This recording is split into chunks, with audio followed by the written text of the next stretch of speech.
Сайн байцгаана уу хүүхдүүд ээ. Монгол хэлнийхээ хичээлийг хамтдаа эхэлцгээе. Хичээл ширээн дээрээ сурахчгээ хичээлийн хэрэглийг гаргаж тавиарай. За дэлгэсэндээ анхаарай. Төрсөн гэртээ ирж нойрон дундаа байтал нэг л танил тогшил түг хийх дуу нэг тодорч нэг бүдгэрнэ. Юуны дуу болохыг таах гэж оролдов. Гаднаас ирэх хэн нэгний хаалга тогшилт юм шиг. Багш минь томоотой суу гэж ширээн дээрээ зөөлхөн тогшдог шиг. Эгчээ минь өндөр өсгийтийн тог гэх чимээ шиг. Аавын минь гаансны тогших чимээ шиг сонсогдно. Гэвч энэ бол альнийхэн ч тогшилт биш байлаа. Юу байсныг өнөөдөр бүгдээрээ уншиж судалцгаая. Сургачгээ нээгээд 95 дугаар утсыг гаргаарай.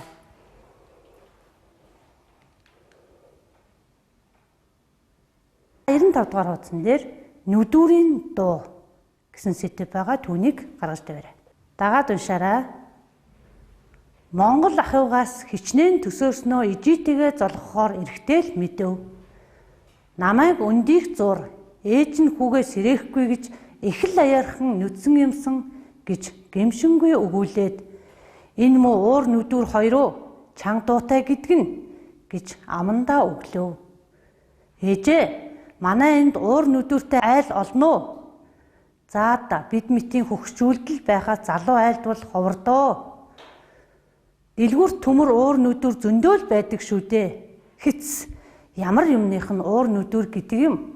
Хүнд займуутай дуун хүртэл чол гэдэл нэг л.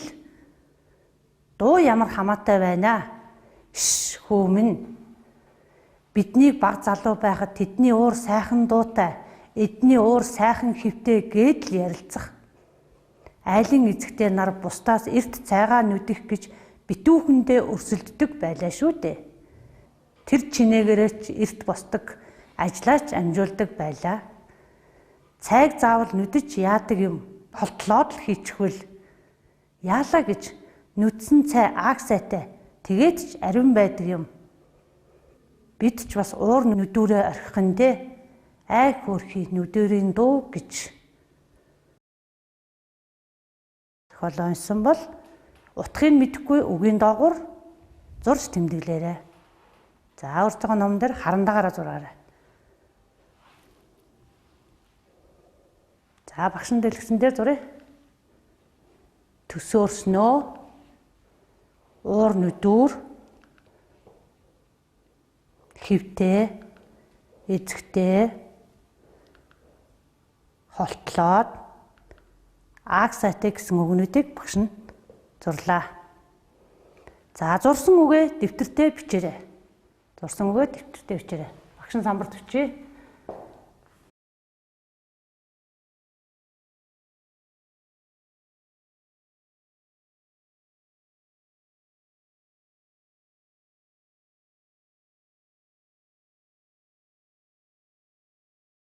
Гэсэн үгнүүдийг бичсэн бол толиучгаа гаргаад үгийнхаа утгын тайлбарыг олцгоё. За төсөөрөх гэдэг үг нь хөндийрч эв дүүгээ болох. За уур нүдүүр гэж юу гэдэг юм бол уур нүдүүр. Юм хийж бутлах сав болон нүдэх хэрэгсэл. За хөвтэй. Хэлбэр сайтай гэсэн үг юм байна. Хэлбэр сайтай. Эзэгтэй. Эхнэр. За холтлоод гэдэг нь юу гэсэн үг вэ? Юмыг хальснаас нь салгах, элтлэх, хэлтлэх, эмтлэх. Ааг сайтай. Сайн, эдээшсэн, цай гэсэн утгатай үгнүүд байна. За үгийнхаа утгыг тайлбарласан бол дэвтэртээ бичиж аваарай. Бичээ дуусна нь дахин ихээ уншаарай.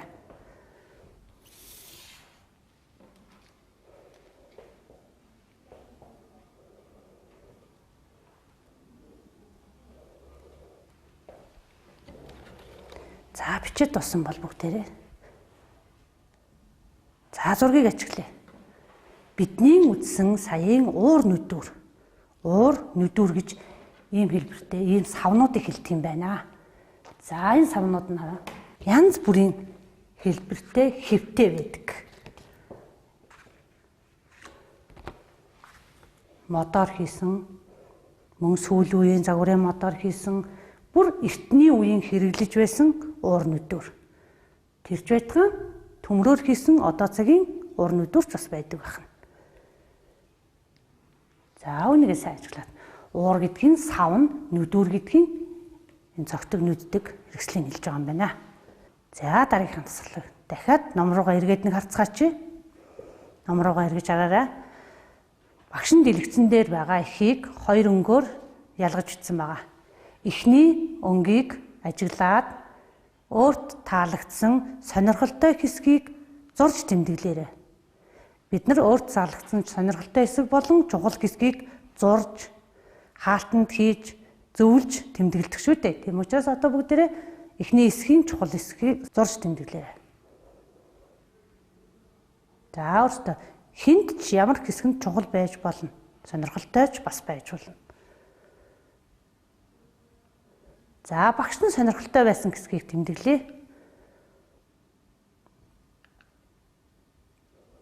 За эхний хэсгээс багшд нь энэ хэсэг сонирхолтой байлаа.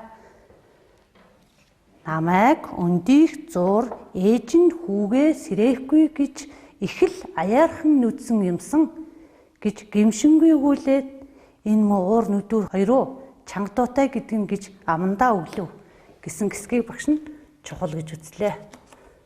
За дараагийн хэсгээс нь арай хар хөхөнгөөр бичсэн байгаа энэ хэсгээс нь чухал гэж үзсэн хэсгээ хаалтан дээгээрэй. За та нар өөрийнхөө чухал гэсэн хэсгийг сонгосон байх. Багш нь чухал гэсэн хэсгээ сонголоо. Биднийг залуу байхад тэдний уур сайхан дуутай, эдний уур сайхан хэвтэй гээд л ярилцах, айлын эзэгтэй нар бусдаас эрт цайгаа нүдэх гэж битүүхэндээ өрсөлддөг байлаа шүү дээ гэсэн хэсгийг чухал гэж үзлээ багш. За одоо тэгвэл бидний энэ чухал хэсгүүдийг сонгоод, ялгаад, бичгээд эхийг товчлол болдго юм байна. Тэгвэл бүгдээрээ эхийг товчилж үзье. Чухал хэсгүүдээ сонгосон учраас одоо бүгдээрээ товчлолыг хийж үзье. За товчлолыг хийхдээ чухал биш хэсгийг хасаж үзье бүгдээрээ.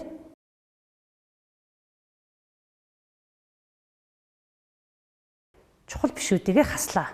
Одоо чухал сонирхолтой гэсэн хэсгүүд нь бидний эхийн товчлол болчихж байгаа.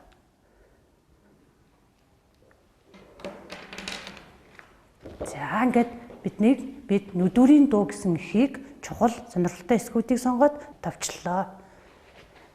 За ингээд бид нүдүрийн дуу эхийг сонирхолтой чухал хэсгийг сонгоод товчлол хийлээ. За тэгвэл бидний чухал хэсгийг сонгодог, сонирхолтой хэсгийг сонгодог хэсэг маань тухайн эхийг товчлуулах бичгэд сурах анхны алхам байжээ. За өөртөө эхтэр чинь асуусан асуулт байвал олоод бичээрэй. Дэвтэртээ бичээрэй.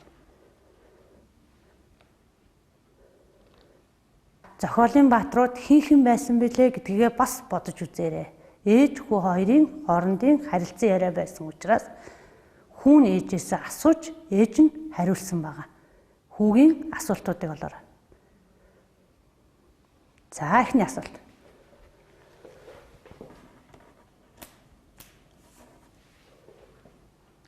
Ийм асуулт байна. Манай энд уур нүдүртэй айл олно уу? Дахиад дараагийн асуултыг олоорой.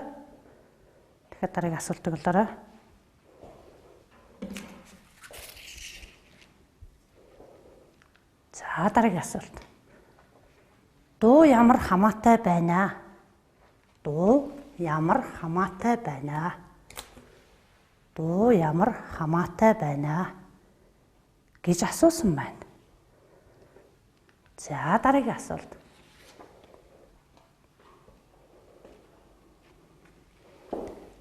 Цайг заавал нүдэж яадаг юм бэ?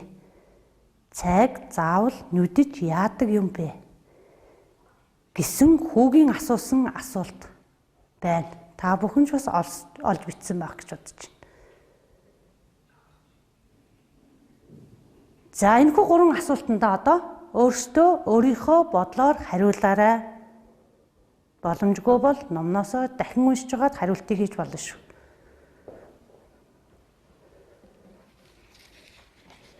За 1-р асуултны хариулт. Ээж нь юу гэж хариулсан бэ хүүхдүүдээ?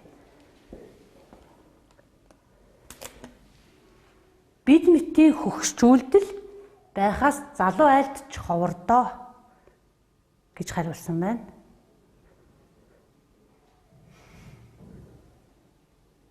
За дараагийн асуултанд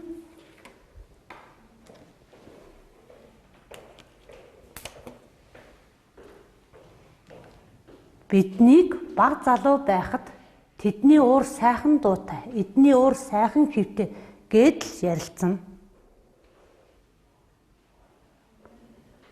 Нүдсэн цай ааг сайтай тэгээд ч ариун байдаг юм.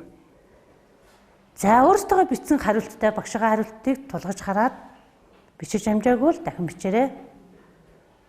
За одоо тэгвэл энэ дэлгэцэн дээр байгаа өгүүлбэрүүдийг хардаа өгтүүдээ асуулт, хариулт байна. Хэний хэлсэн үг вэ гэдгийг анзаарч хараад тэмдэглэе хүүхдээр. За манай энд уур нүдүүртэй айл олно гэсэн асуулт хүүгийн хэлсэн асуулт байх нь. Дараагийнх нь ээжийн хэлсэн үг, хүүгийн хэлсэн үг, ээжийн хэлсэн үг, хүүгийн асуусан асуулт, ээжийн хариулт байна. За тэгвэл бидний зохиолын бааtruудад ээж хүү хоёрын харилцан яриа байсан учраас энэ хоёрын харилцан яриаг бид нар сая асуулт хариултаар бичиж сурлаа. Доорх үгсийг оролцуулан эрхийг үргэлжлүүлэн бичье. Саяхан уншсан нүдүрийн дуу эрхийг бүгдээрээ үргэлжлүүлж бичье. Үргэлжлүүлж зохиож бичиж сурыг. Зохиож бичихтэй эдгээр үгсийг оролцуулна. Олон, олон, бага, баг,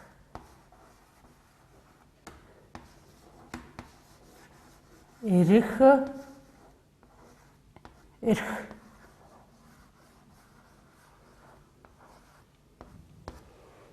За нүдэрийн дуу зохиолыг үргэлжлүүлэн зохиож бичихтэй энэ 6 үгийг оролцуулж бичих ёстой. За үгээ харъя. Олон гэдэг нь их хэмжээтэй гэсэн үг. Олон гэдэг нь ирж хайж олох. Баг гэдэг нь жижигхэн балчирхан гэсэн үг. Баг гэдэг нь хамтарч бүрдэх гэсэн үг. Эрх гэдэг нь юмыг ирж хайх. Ирж хайх алга болсон олдохгүй байгаа юм ирж хайх шүү хүүхдүүдээ. Эрх гэдэг нь эмээ өвөөгийн эргүүлдэг эрх. За үгийнхаа утгыг бодож үзээд өгүүлбэрээ зохиогоорой. Өгүүлбэр зохиохдоо нүдэрийн дуу зохиолын бааtruудаа бодож үзээд бааtruуд юу гэж хэлсэн бол юу гэж хэрүүлэх бол гэсэн бодож үзээд энэ үгнүүдэд оролцуулна шүү.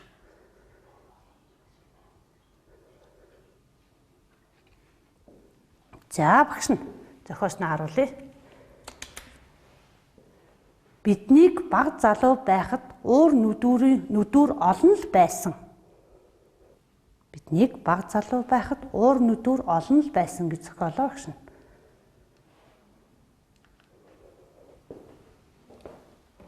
За дараагийн өгүүлбэрийг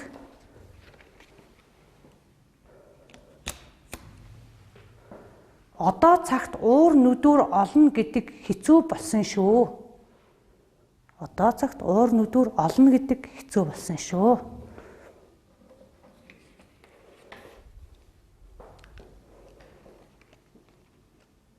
Дараагийн өгүүлбэр тогооныхоо бариуллыг эрх зураа эрх хэрэгүүлнэ. Тогооныхоо бариуллыг эрх зураа эрх эргүүлнэ. Хэн тогооныхоо бариулыг ирж хайсан бол ээж шүү дээ. Тэрийг бас бодож үзээрэй. Эзэн минь ээж байсан шүү.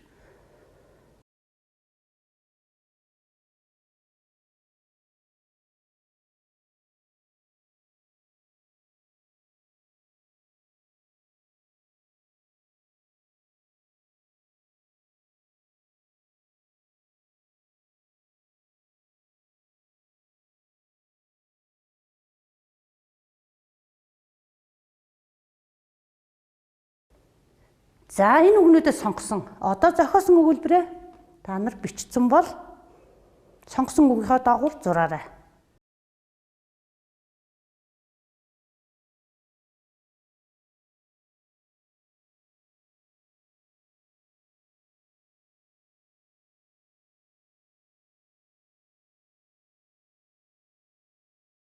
За бүгдээрээ сонгож оруулсан өгүүлбэрийнхаа дагуу зурцгаая. Эхний өгүүлбэр дээр бага, мөн, олон. За хоёр дахь өгүүлбэр дээр одоо цагт уур нүдүр олон гэдэг хэцүү болсон шүү. Олон гэсэн үг байна. Гурав дахь өгүүлбэрээс үгээ сонгорой. Тогооныхоо бариулыг эрх, зураа, эрх эргүүлнэ. За гэсэн үгнүүдийг бид нар оролцуулж өгүүлбэр зохиолоо. За ингээд эдгээр үгнүүдээ өгүүлбэрт зөв оруулж, зөв зохиож бичиж сураарай бүгдээрээ.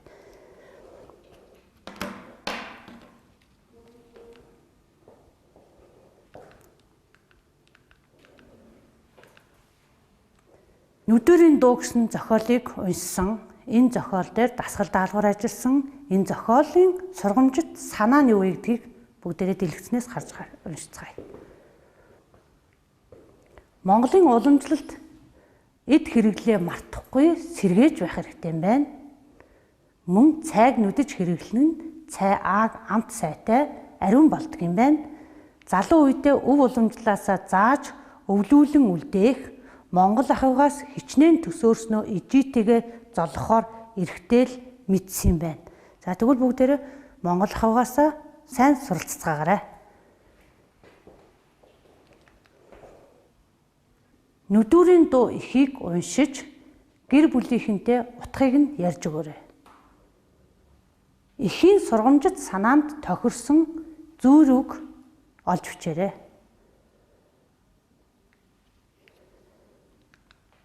За багш нэг бяцхан анхааруулга та бүхэнд уншчихъя бас. Бүгдээрээ хараад уншаарай.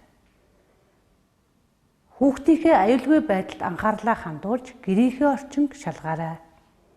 Хүүхдэд ээлтэй теле хичээлээ үзэх хийх орчин бүрдүүлээрэй. Шаардлагагүй тохиолдолд гадуур бүү гараарай. Амны хаалтаа тогтмол зүүх, гараа тогтмол угаагаарай. Амин дэмтэй хоол хүнс хэрэглээрэй. Таны зөв үйлдэл хайртай хүмүүсийг чинь хамгаална. Хичээлд анхаарал тавьсан та нартай баярлалаа.